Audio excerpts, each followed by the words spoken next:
Liberation and law, kemerdekaan dan hukum. Kemerdekaan, kebebasan, dan hukum atau aturan. Perlu saudara ketahui bahwa dua kata ini sebenarnya punya pengertian yang saling bertentangan. Kemerdekaan, hukum. Tapi meskipun pengertiannya bertentangan, tapi berkaitan erat. Karena tidak ada yang namanya kemerdekaan mutlak. Jadi kemerdekaan dan hukum itu sebenarnya kaitannya erat sekali. Pada umumnya orang itu tidak senang dengan kata law, dengan aturan, dengan hukum. Orang tidak senang yang namanya dikengkang, dibatasi. Kita maunya hidup liberation. Kalau hukum, no way. Itu manusia. Tetapi saudara-saudara, sekali lagi saya katakan bahwa tidak ada yang namanya liberation tanpa law. Sesuatu kemerdekaan kalau tidak ada hukum yang mengatur itu akan menjadi liar, menjadi anarkis namanya. Nah itulah sebabnya liberation dan law ini bergandengan erat. Nah saudara-saudara, apa yang saya sampaikan ini sebenarnya saya sedang berbicara tentang kitab Keluaran. Jadi kitab Keluaran itu isinya dua ini. Di satu pihak kita melihat liberation, bangsa Israel dibebaskan dari Mesir, dari perbudakan. Tapi di lain pihak kita melihat law diberikan, Taurat diberikan. Ya isi kitab Keluaran itu sebenarnya dua bagian ini. Separuh di depan adalah bicara tentang liberation, tentang freedom. Tapi separuh di belakang bicara tentang law, tentang aturan-aturan. Jadi sekali lagi di sini kita melihat bahwa liberation dan law itu berkaitan. Dan kalau kita melihat bagaimana Allah ketika dia sudah membebaskan bangsa Israel dari Mesir, maka yang pertama-tama dilakukan oleh Allah yaitu menurunkan Taurat. Jadi mereka dikeluarkan dari Mesir langsung dibawa ke Gunung Sinai. Untuk apa di Gunung Sinai? Untuk mereka menerima Taurat. Nah, sudah saya perhatikan ini. Ini prinsip-prinsip penting dalam kehidupan kita. Jadi saudara, bangsa Israel bukan diberi kebebasan yang tanpa batas, melainkan kebebasan yang ada hukumnya. Kebebasan yang Tuhan berikan, kamu sekarang bebas. Saudara bisa gambarkan bangsa Israel 400 tahun dijajah oleh Firaun Mesir. Sehingga ketika mereka bebas, mereka benar-benar menikmati udara bebas. Sudah bisa bayangkan kalau tidak ada law, tidak ada hukum yang mengatur apa jadinya. Nah inilah yang terjadi. Ironis bukan? Sementara Musa di puncak Gunung Sinai sedang mendekat kepada Tuhan untuk menerima Taurat, menerima aturan-aturan dari Tuhan untuk mengatur bangsa Israel ini. Bangsa Israel dibawa liar. Yang kita tahu mereka menyembah anak lembu emas. Tapi tidak dicatat di situ bahwa setelah penyembahan itu mereka mengadakan pesta seks. Dia catat bukan? Itu yang terjadi. Karena penyembahan berhala dan immorality itu sangat kaitannya erat. Dan itu yang terjadi. Bayangkan, ini orang yang ditebus Tuhan. Sementara Taurat diberikan yang dibawa lagi pesta immoral. Sekarang pertanyaannya, dari mana mereka belajar ini? Kok bisa? Saya mau beritahu, mereka belajar dari Mesir. Itu adalah cara orang Mesir. Cuma kalau dulu mereka ini budak, sehingga mereka cuma bisa lihat aja, dengar aja apa yang terjadi. Sudah perhatikan ya. Sekarang setelah mereka bebas, sekarang kita bebas untuk melakukan juga.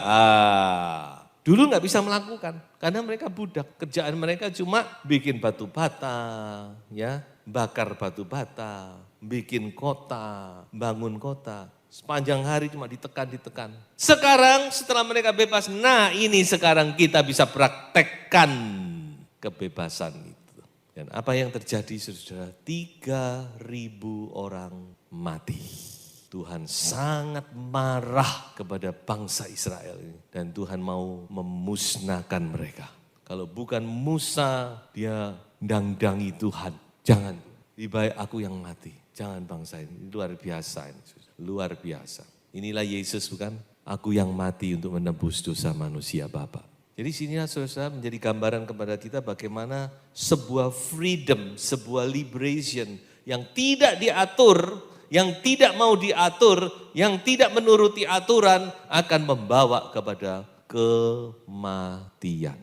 Jadi pengalaman bangsa Israel ini sebenarnya menunjuk kepada gereja Tuhan. Pengalaman bangsa Israel ini adalah nubuat. Jadi saudara perhatikan, semakin saudara melihat, membaca firman, saudara akan melihat bahwa perjanjian lama dan perjanjian baru itu kaitannya sangat-sangat erat.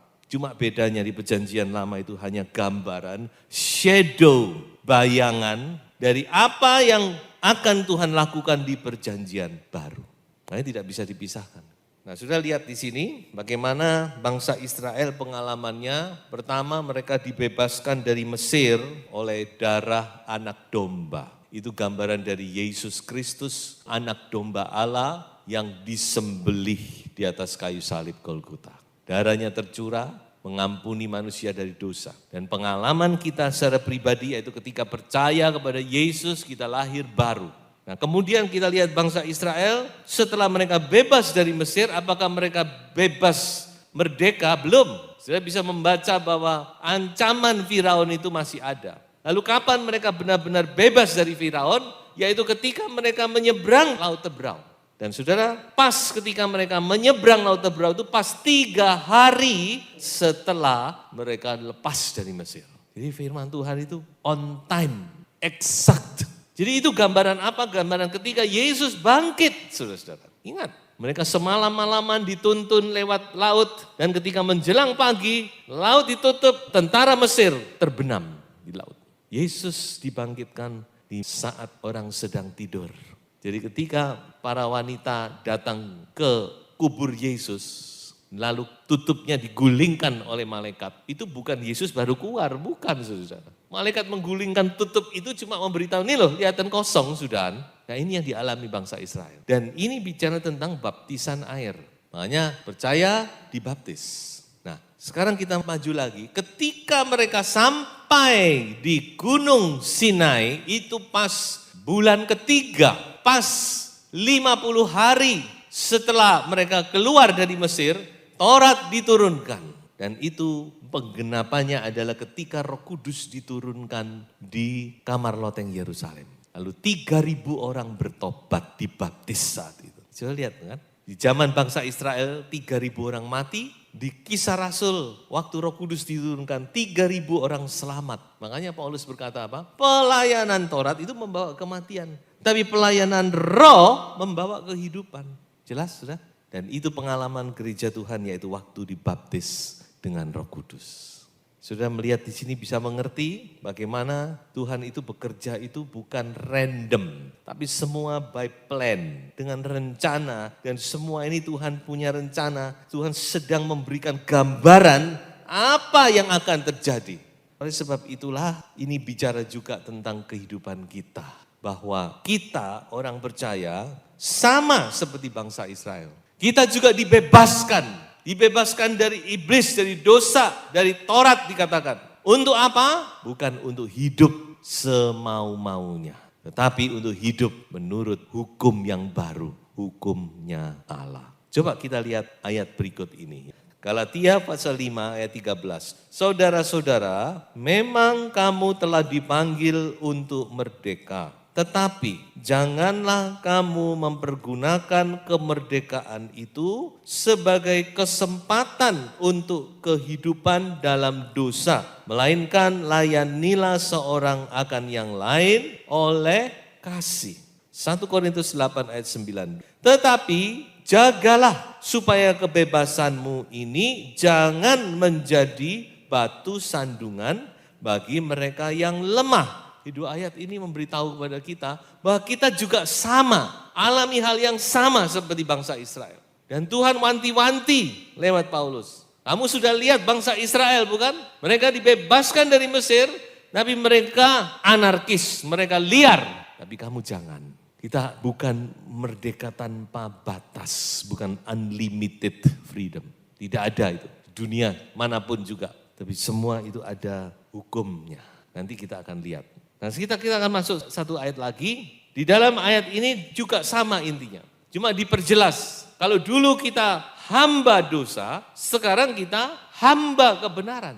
Jadi kita hamba dosa dilepaskan bukan menjadi tuan, master lalu kita bisa sewenang-wenang, tidak. Tuhan berkata kalau kamu dulu dilepaskan dari perhambaan dosa, sekarang kamu menjadi hamba dari kebenaran. Loh, kapan jadi tuannya? Sekarang juga tuan. Tuan apa? Terhadap dosa kita tuan. Artinya apa? Kita tidak lagi di bawah dosa, tidak lagi diperintah oleh dosa, tidak lagi dikuasai oleh dosa. Tapi terhadap kebenaran kita adalah hamba.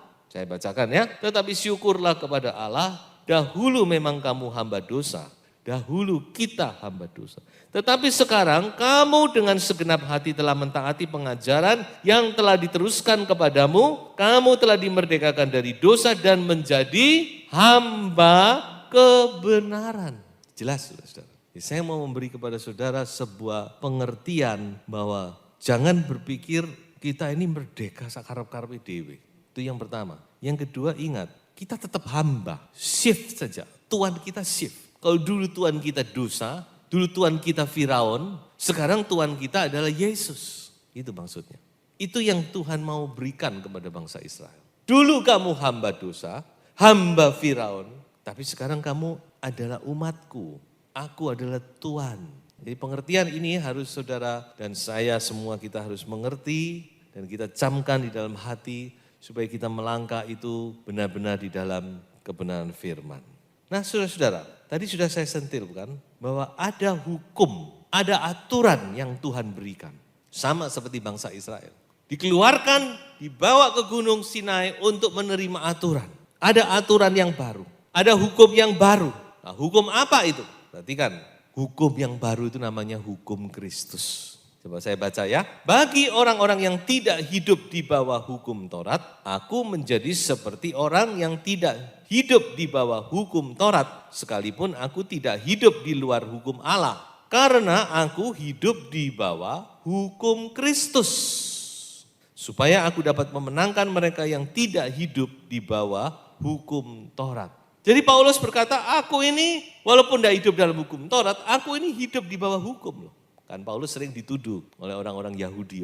Orang ini yang merombak hukumnya Musa. Yang mengajarkan orang itu tidak taat kepada hukum Musa katanya. Jadi dia difitnah macam-macam. Makanya orang Yahudi gak senang sama Paulus. Paulus kemana saja selalu dikejar-kejar mau dibunuh. Karena dia dianggap murtad terhadap hukum Taurat. Paulus kata, memang aku gak di bawah hukum Taurat. Tapi aku di bawah hukum Kristus.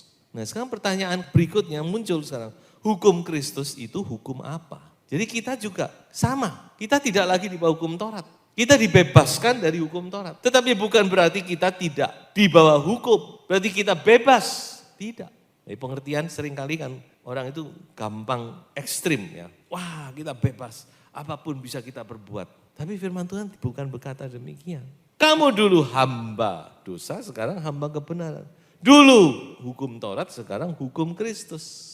Liberated for a new law. Kita dibebaskan untuk di bawah hukum yang baru. Nah hukum Kristus itu hukum apa? Coba kita lihat ayat ini. Sebenarnya hukum Kristus itu adalah hukum kasih.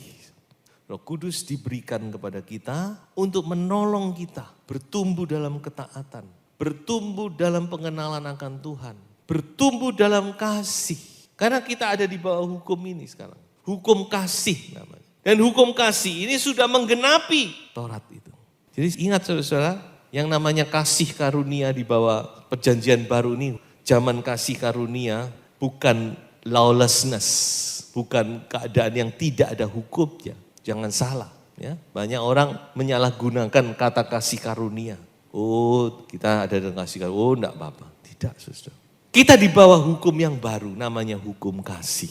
Sebab hukum kasih ini adalah penyempurnaan, adalah penggenapan daripada hukum Taurat. Coba kita baca dua ayat ini. Galatia 6 ayat 2. Bertolong-tolonganlah menanggung bebanmu. Demikianlah kamu memenuhi hukum Kristus. Roma 13 ayat 10. Kasih tidak berbuat jahat terhadap sesama manusia. Karena kasih itu adalah kegenapan hukum Taurat.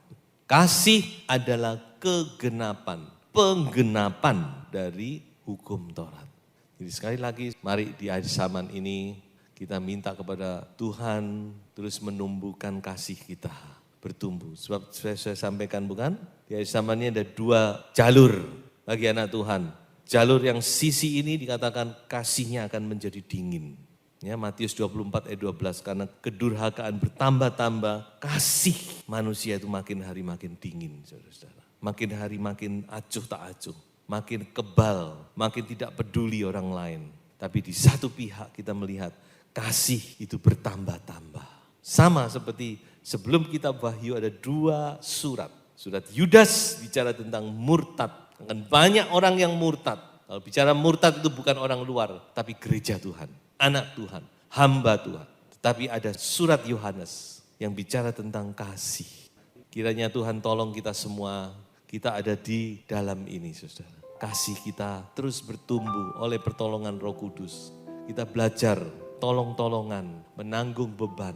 Kita belajar, saudara, sampai Tuhan menyempurnakan kita.